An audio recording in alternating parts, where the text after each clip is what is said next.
Hello, আজকে অনেক দিন পর কিন্তু আমি আবার একটা ভিডিও আপলোড করছি। আর আজকে কিন্তু আমি এসেছি দীঘায় ঘুরতে। তো আমরা যে রিসর্টটায় স্টে করেছিলাম সেটা হচ্ছে এরকম দেখতে, আর এর সঙ্গে রয়েছে কিন্তু একটা খুব সুন্দর সুইমিং পুল আর উইথ মকটেল কাউন্টার। তো ওখানে যেই আগে আমরা পুরো রিসর্টটা ঘুরে দেখে নিয়ে তারপরে কিন্তু আমরা চলে গেছিলাম লাঞ্চ করতে, কেননা দুপুর হয়ে গেছিলো। তো ওখানে যে লাঞ্চ টাঞ্চ করার পরে একটু রেস্ট নিয়েই কিন্তু আমরা চলে গেছিলাম বিচে।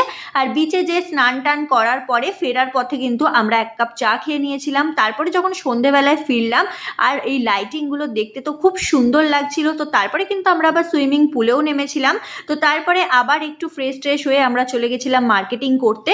তো ওখানে মার্কেটে ঘুরতে ঘুরতে প্রথমে একটা সোডা অর্ডার দিয়ে খেয়ে নিয়েছিলাম, তারপরে কিন্তু আমরা সবাই মিলে ওয়াও মোমোতে মোমো অর্ডার দিয়েছিলাম। তো মোমো টোমো খাওয়ার পর ফেরার পথে দেখছিলাম মাছ বিক্রি হচ্ছে, তো ওখান থেকে কাঁকড়া, চিংড়ি, আমুদি মাছ এগুলো কিনে কিন্তু ফিরে এসেছিলাম রিসর্টে। আজকে টাটা, দেখা হবে নেক্সট ব্লগে, বাই বাই।